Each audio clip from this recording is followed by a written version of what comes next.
What did Stalin do when he caught Zhukov lying during World War II?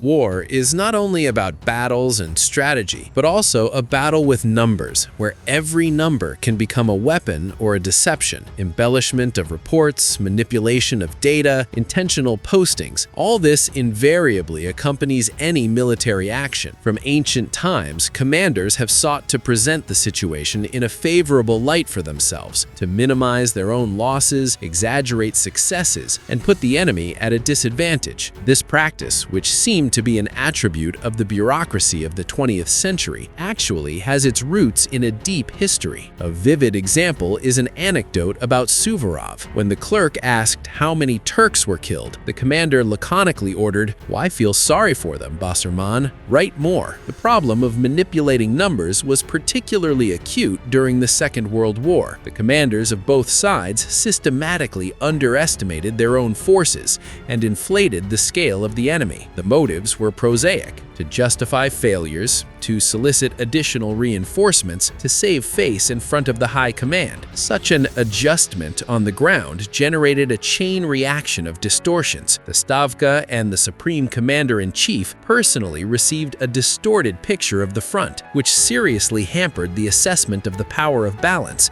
and reduced the accuracy of strategic forecasts.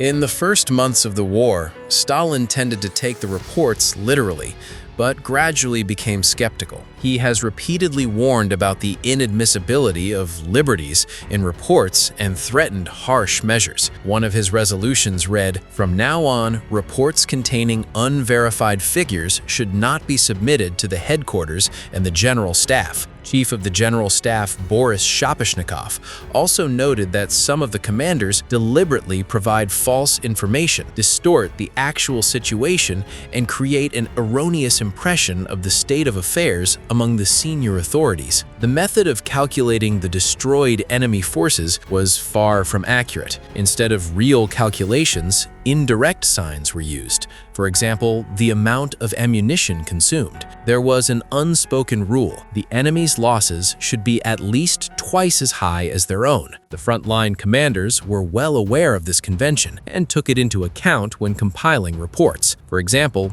General Nikolai Vatutin deliberately cut the reports of his subordinates exactly twice to make the figures look more plausible. A similar situation was observed on the enemy's side. The German commanders actively overestimated their successes. In the early days of the war, German reports were full of reports of hundreds of destroyed Soviet aircraft, although a significant number of them were only damaged or were returning to service after repairs. In Stalingrad, the headquarters of Paulus's 6th Army regularly reported on thousands of Soviet soldiers who soon found themselves back in the ranks after breakthroughs or exchanges. The German generals also sought to hide their own losses so as not to lose Hitler's trust. Franz Halder noted in his diary that information from the troops was often tinted in order to save face in front of the Führer. Even such an experienced military commander as Georgy Zhukov did not escape the trap of inaccurate reports. In one of the reports, he indicated that only 98 attack aircraft remained in service at his front, and on this basis requested a new attack aircraft corps from the headquarters. Stalin's response was a lesson. The leader personally rechecked the figures and indicated that Zhukov would have at his disposal